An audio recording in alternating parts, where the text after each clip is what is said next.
दोस्तों, स्वागत है आपका मेरे YouTube चैनल इंग्लिश बाबू पर। और आज मैं फिर हाजिर हूँ आपके साथ एक नई स्टोरी लेकर। और दोस्तों, आज जो स्टोरी मैं आपके लिए लेकर आया हूँ बहुत ही मज़ेदार इंटरेस्टिंग कहानी है। कहानी सुनने में आपको मज़ा आएगा। उसके अलावा दोस्तों, आज की इस स्टोरी में आपको कुछ नए इंग्लिश के वर्ड मीनिंग सीखने को मिलेंगे, उनकी करेक्ट प्रोनाउंसिएशन के बारे में पता चलेगा और हमेशा की तरह जो इसका ग्रामर का पार्ट है उसे बिल्कुल डिटेल में कवर करेंगे, तो एक एक स्ट्रक्चर को आप बड़ी आसानी से सीख पाएंगे। तो चलिए दोस्तों, आज की इस कहानी को हम शुरू करते हैं और सबसे पहले कहानी का टाइटल देखते हैं। कहानी का टाइटल है the Qazi and his servant. क्या मतलब हुआ? काजी और उसका नौकर। तो दोस्तों, ये आज की इस कहानी का टाइटल है, शीर्षक है। और अब मैं इसे पढ़ना शुरू करता हूँ। आपसे रिक्वेस्ट है, आप इस कहानी को बिल्कुल ध्यान से सुने। यदि पॉसिबल हो तो जो वर्ड मीनिंग उन्हें भी नोट करें। और दोस्तों, यदि आपको आज का वीडियो पसंद आए तो लाइक भी ज़रूर करें। तो चलिए इसको शुरू करते हैं। There were a few courtiers who wanted to be very close to Akbar for some ill purposes। क्या अर्थ हुआ? There were a few courtiers। दोस्तों, ये जो वाक्य है ये सिंपल पास्ट का वाक्य है। सिंपल पास्ट का मतलब जब हम पास्ट में कोई ऐसा वाक्य बनाएं जहाँ वॉज या वर्ब का यूज़ हेल्पिंग वर्ब के रूप में किया जाता है, साथ में नाउन या फिर एडजेक्टिव को लेकर वाक्य बनाया जाता है। तो क्या अर्थ हुआ? There were a few courtiers. कुछ दरबारी थे। Who wanted. हु एक रिलेटिव प्रोनाउन है, इसका रेफरेंस देने के लिए यूज़ किया जाता है और ये पास्ट इंडेफिनिट का अफर्मेटिव वाक्य है। पास्ट इंडेफिनिट का वाक्य है जहाँ पे सेकंड फॉर्म लगाई जाती है। हु वांटेड, जो चाहते थे। टू बी वेरी क्लोज, बहुत नज़दीक होना। टू अकबर, अकबर के। फॉर सम इल पर्पजेस, कुछ बुरे उद्देश्यों के लिए। तो इस तरह से पूरी लाइन का क्या अर्थ निकला कि कुछ दरबारी थे जो राजा जो अकबर के बहुत करीब होना चाहते थे। फॉर सम इल पर्पजेस, कुछ बुरे उद्देश्यों के लिए। Akbar was always alert about them. दोस्तों, ये सिंपल पास्ट का ही वाक्य है जहाँ पर वॉज का यूज़ किया गया हेल्पिंग वर्ब के रूप में। अलर्ट का मतलब होता है किसी चीज़ से सचेत होना। Akbar was always alert about them. Akbar उनके बारे में, या कह सकते हैं अकबर उनको लेकर हमेशा ही सतर्क थे। He never allowed himself to be carried away. Carried away का मतलब होता है किसी की बातों में आ जाना।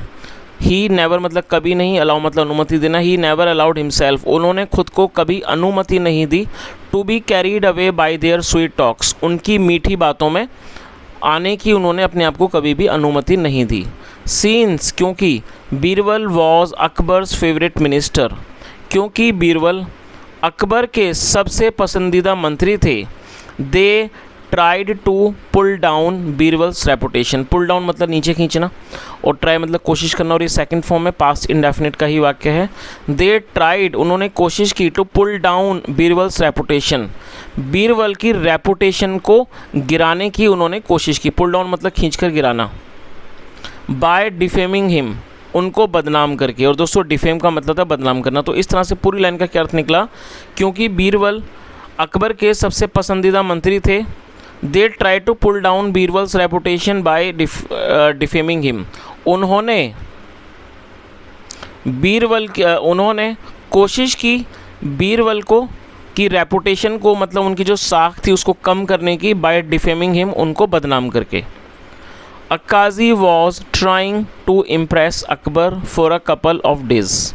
और दोस्तों, ये जो वाक्य है ये पास्ट कॉन्टिन्यूस है जिसमें वॉज या वर्ब के साथ आईएनजी फॉर्म का यूज़ किया जाता है। अ काजी वॉज ट्राइंग, एक काजी कोशिश कर रहा था। टू इम्प्रेस अकबर, अकबर को प्रभावित करने की। For a couple of days, कुछ दिनों से। He wanted to be a very important minister like Birbal. और दोस्तों, ये भी पास्ट इंडेफिनिट का वाक्य है जहाँ पे सेकंड फॉर्म लगाई जाती है। वॉन्ट मतलब चाहना, सेकंड फॉर्म वॉन्टेड।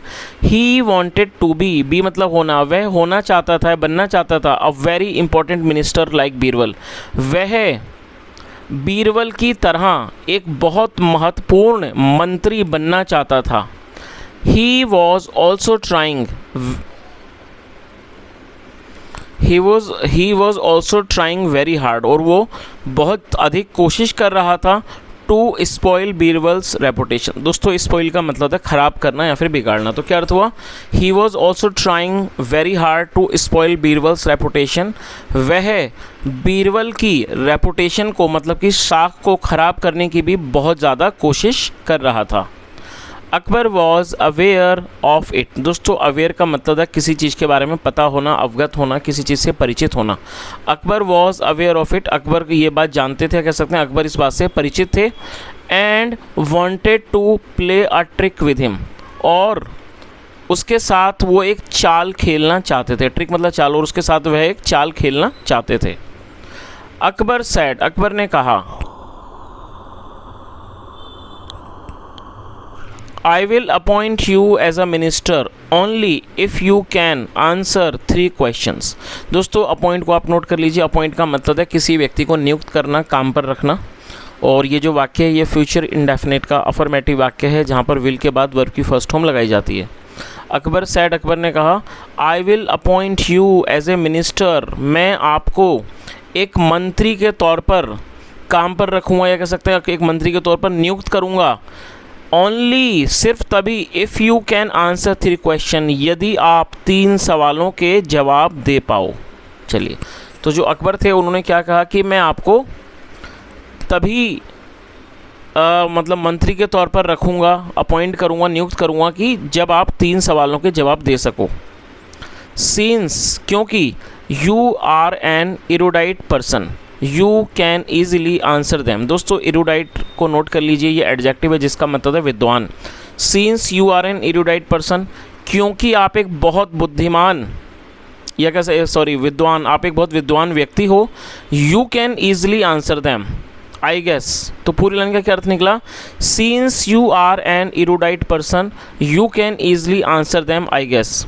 आई गेस मतलब मुझे लगता है या मेरा अंदाज़ा है, मेरा अंदाज़ा है कि क्योंकि आप बहुत ज़्यादा विद्वान व्यक्ति हो, आप इनका जवाब आसानी से दे सकते हो। चलिए आगे देखिए।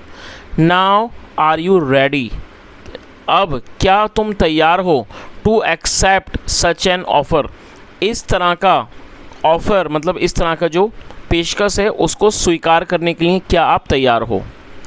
The Qazi had already started dreaming about his becoming a minister. और दोस्तों यहाँ पर हैड के साथ थर्ड फॉर्म का यूज़ किया गया। ये पास्ट परफेक्ट का वाक्य है। पास्ट परफेक्ट मतलब पास्ट में किसी क्रिया का पूरा होना, पाए जाना, ऐसे वाक्यों में हैड के साथ थर्ड फॉर्म लगाई जाती है। ऑलरेडी मतलब पहले से ही, और ड्रीमिंग मतलब होता है सब, ड्रीम मतलब सपना देखना, और ये फोर्थ फॉर्म है। The Qazi had already started dreaming about his becoming a minister. क्या अर्थ हुआ कि काजी ने पहले से ही खुद को मंत्री बनने का सपना देखना शुरू कर दिया था। He agreed to accept the offer, agree का मतलब होता है किसी बात पर राज़ी हो जाना, सहमत हो जाना। He agreed to accept the offer, वह सहमत हो गया। टू एक्सेप्ट द ऑफ़र मतलब इस ऑफ़र को, ऑफ़र का मतलब पेशकश, इस पेशकश को स्वीकार करने के लिए वो तैयार हो गया, कह सकते हैं सहमत हो गया। अकबर सैड, अकबर ने कहा, द 3 क्वेश्चंस आर, 3 सवाल हैं या 3 प्रश्न हैं।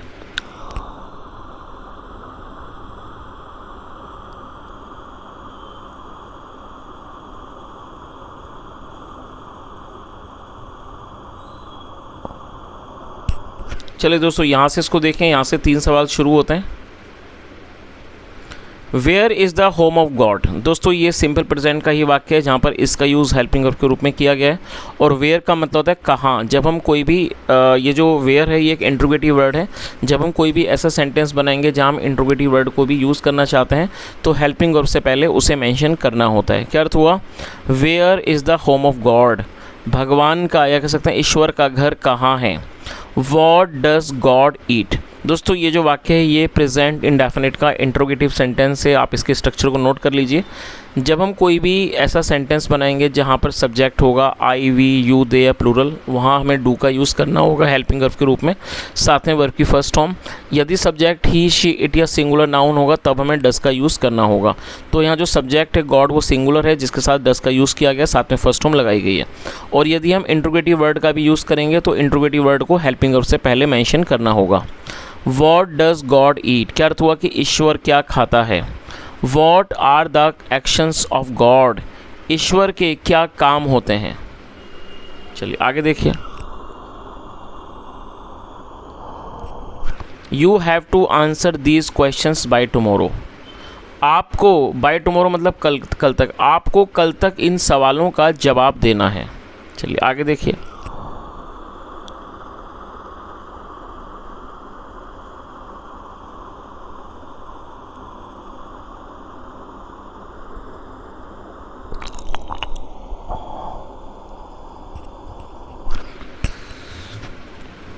The Qazi tried to figure out the answers, दोस्तों फिगर आउट का मतलब होता है पता लगाना, और ये पास्ट इंडेफिनिट का ही वाक्य जहाँ पे सेकंड फॉर्म लगाई गई है। और इस चीज़ को भी आप नोट करें, जब हम कोई ऐसा वाक्य बनाएंगे जहाँ दो वर्ब का प्रयोग हम वाक्यों में करते हैं तो पहली वर्ब के बाद टू का यूज़ करना होगा, और टू के बाद जब आप दूसरी वर्ब लगाएंगे तो हमेशा फर्स्ट फॉर्म का यूज़ आपको करना होगा। The Qazi tried to figure out the answer, काजी ने जवाब पता लगाने की कोशिश की। But nothing came to his head, लेकिन उसके दिमाग में कुछ भी नहीं आया। His servant found him in a very disturbed state and asked, क्या अर्थ हुआ हिज सर्वेंट फाउंड हिम। दोस्तों ये जो वाक्य है ये भी पास्ट इंडेफिनिट का ही अफर्मेटिव वाक्य है जहाँ पे सेकंड फॉर्म लगाते हैं। फाइंड मतलब पाना मिलना, second form found. His servant found him in a very disturbed state and asked, उसके नौकर ने उसे एक बहुत ही ख़राब स्थिति में पाया। एंड आस्क्ड और पूछा, व्हाट हैपेंड हजूर, कि हजूर क्या हुआ। You look a bit tensed, आप थोड़े तनावग्रस्त दिखते हो, लगते हो। टेंस्ड का मतलब तनावग्रस्त, you look a bit tensed, आप थोड़े तनावग्रस्त लगते हो। व्हाट इज़ द मैटर, क्या मामला है। The qazi narrated the whole incident, narrate का मतलब बताना समझाना, काजी ने पूरा मामला बताया। The servant laughed and said, नौकर हंसा और कहा, oh these are very simple questions, ये बहुत आसान सवाल हैं। Why are you worrying yourself, आप खुद को चिंतित क्यों कर रहे हो। अबाउट इट सो मच, इस बारे में। Why are you worrying yourself about it so much, आप अपने आप को इसे लेकर इतना चिंतित क्यों कर रहे हो। Leave it to me, leave मतलब छोड़ देना, लीव इट टू मी, ये आप ये मुझ पर छोड़ दो। आई विल आंसर दैम, मैं इनका जवाब दूंगा। आगे देखिए। All you have to say in the court is that the questions are easy enough for your servant to answer, तो उसने क्या कहा, ऑल यू हैव टू से, आपको बस ये कहना है, इन द कोर्ट दरबार में, दैट कि the questions are easy enough, कि जो सवाल हैं वो इतने ज़्यादा आसान हैं, for your servant to answer, कि जो आपका नौकर है वो इनका जवाब दे सकता है। चलिए आगे देखिए।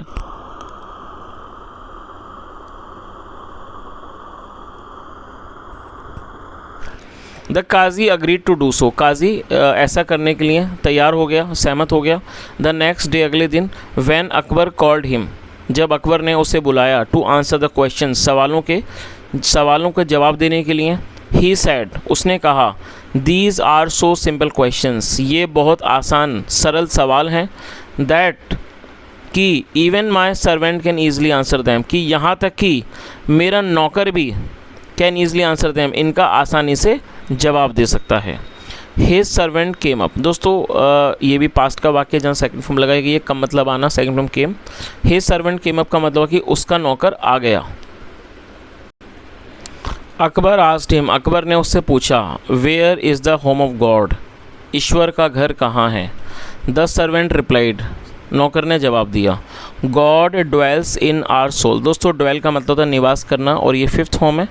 जब हम प्रेजेंट इंडेफिनिट में कोई भी ऐसा सेंटेंस बनाते हैं जहाँ पर सब्जेक्ट सिंगुलर नाउन होता है, तब हमें फिफ्थ फॉर्म का यूज़ करना होता है। तो ड्वेल मतलब निवास करना, और ये फिफ्थ फॉर्म है। तो क्या अर्थ हुआ, सर्वेंट रिप्लाइड, नौकर ने जवाब दिया, God dwells in our soul, ईश्वर हमारी आत्मा में निवास करता है। अकबर दैन रिमार्क्ड, फिर अकबर ने टिप्पणी की, रिमार्क मतलब टिप्पणी करना। गुड, बहुत अच्छा। नाउ टेल मी, अब मुझे बताओ, व्हाट डज गॉड ईट, ईश्वर क्या खाता है। द सर्वेंट रिप्लाइड, नौकर ने जवाब दिया, God feeds on our sins, ईश्वर हमारे पापों को खाता है। सिन मतलब पाप, और ये प्लूरल है। अकबर सैड, अकबर ने कहा, इम्प्रेसिव, बहुत बढ़िया। Before Akbar was going to ask the third questions, इससे पहले कि जो अकबर थे वो उससे तीसरा सवाल पूछ से द सर्वेंट इंटरप्टेड, जो सर्वेंट था उसने इंटरप्ट किया। इंटरप्ट का मतलब होता है बीच में टोकना, जो सर्वेंट था उसने रोका। जहाँ पना, सीन्स, क्योंकि, आई हैव आंसर 2 क्वेश्चंस। और दोस्तों ये जो वाक्य है ये प्रेजेंट परफेक्ट का वाक्य है। प्रेजेंट परफेक्ट में हैज़ या हैव के साथ थर्ड फॉर्म लगाई जाती है। तो जो सर्वेंट था उसने बीच में टोक दिया और उसने कहा कि जहाँ पना, क्योंकि, सीन्स मतलब क्योंकि, आई हैव आंसर 2 क्वेश्चंस, क्योंकि मैंने 2 सवालों के जवाब दिए हैं। Can I receive any gift, क्या मुझे कोई इनाम मिल सकता है। Akbar was already impressed with the servants reply, जो अकबर थे वो नौकर के जवाब से पहले ही बहुत ज़्यादा प्रभावित हो चुके थे। ही रेडिली अग्रीड, रेडली मतलब तुरंत, अग्री मतलब तैयार होना, वह तुरंत तैयार हो गए। टू गिव हिम समथिंग, उसे कुछ देने के लिए। आगे देखिए,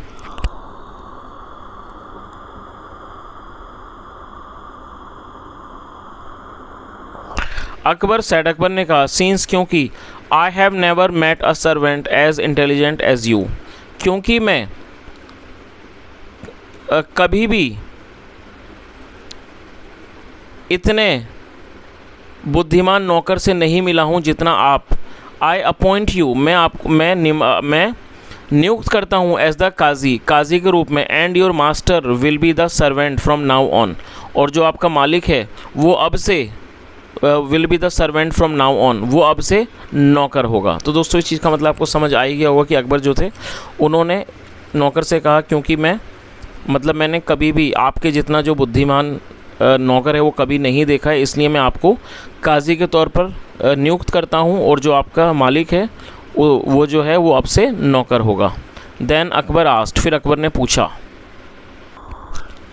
what are the actions of God, ईश्वर के क्या काम होते हैं। द सर्वेंट रिप्लाइड, नौकर ने जवाब दिया, जहाँ पना, you have just now witnessed an action of God, आपने अभी अभी ईश्वर के एक काम को देखा है।